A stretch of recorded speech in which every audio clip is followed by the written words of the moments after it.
Assalamualaikum warahmatullahi wabarakatuh. Perkenalkan, nama saya Ridho Trimulana, NIM 2023-2016. Baiklah, kali ini saya akan presentasikan yaitu administrasi layanan khusus. Administrasi layanan khusus. Yang pertama ialah pengertian administrasi layanan khusus.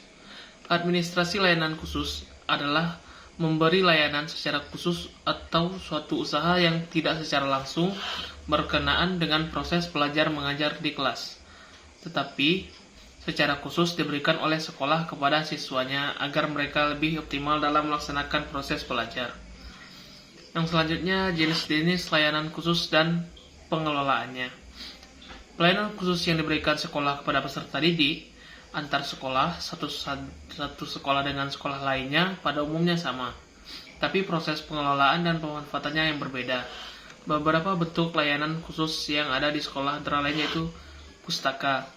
Perpustakaan merupakan salah satu unit yang memberikan jasa layanan kepada peserta didik dengan maksud membantu dan menunjang proses pembelajaran di sekolah, melayani informasi yang dibutuhkan serta memberi layanan rekreatif melalui koleksi bahan pustaka. Ada beberapa jenis pustaka sekolah yang pada dasarnya disesuaikan dengan jenjang atau tingkat sekolah yang bersangkutan.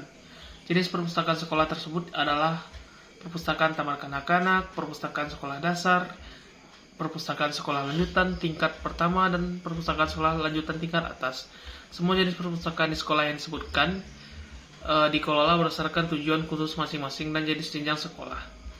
Selanjutnya, fungsi perpustakaan di sekolah. Yang pertama adalah fungsi pendidikan, fungsi informasi, fungsi rekreasi, fungsi penelitian, fungsi penyaluran hobi, fungsi penanaman rasa tanggung jawab.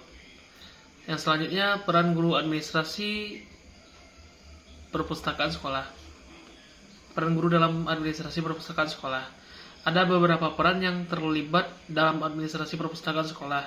Peran tersebut antara lain memperkenalkan buku-buku pada siswa dan guru, memilih buku-buku dan bahan pustaka yang lainnya yang akan dibeli, mempromosikan perpustakaan baik untuk pemakaian maupun pembinaannya, mengetahui jenis-jenis dan menguasai kriteria-kriteria umum yang menentukan baik buruknya buku koleksi, mengusahakan agar siswa aktif membantu perkembangan perpustakaan.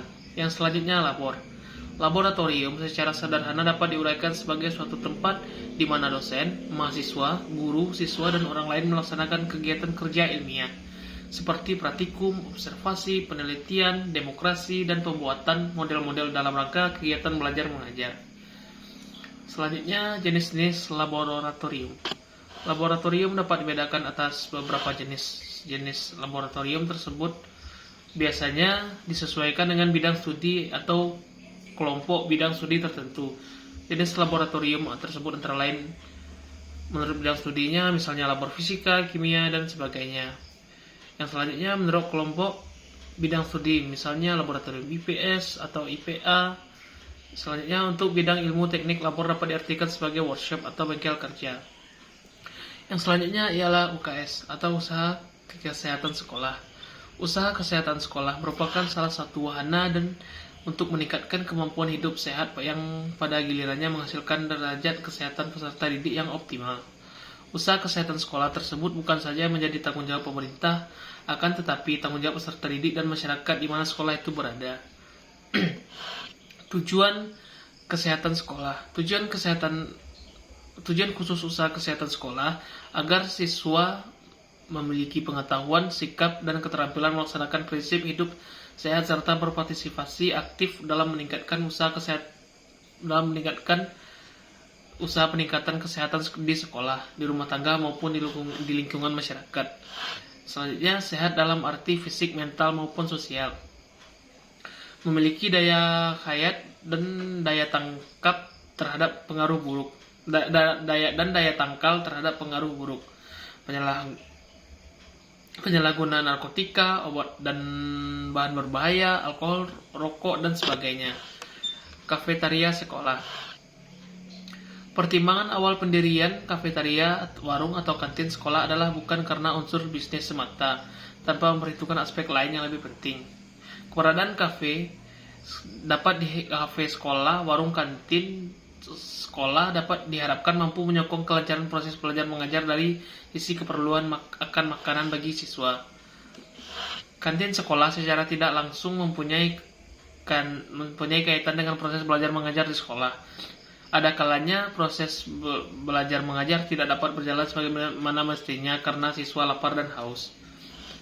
Kantin sekolah tidak harus diadministrasikan oleh sekolah, tetapi dapat diadministrasikan oleh pribadi di luar sekolah atau oleh dharma wanita sekolah. Namun kantin sekolah ini tidak boleh terlepas dari perhatian kepala sekolah. Kepala sekolah harus memikirkan atau mengupayakan kehadiran kantin sekolah itu mempunyai sumbangan positif dalam proses belajar mengajar anak di sekolah.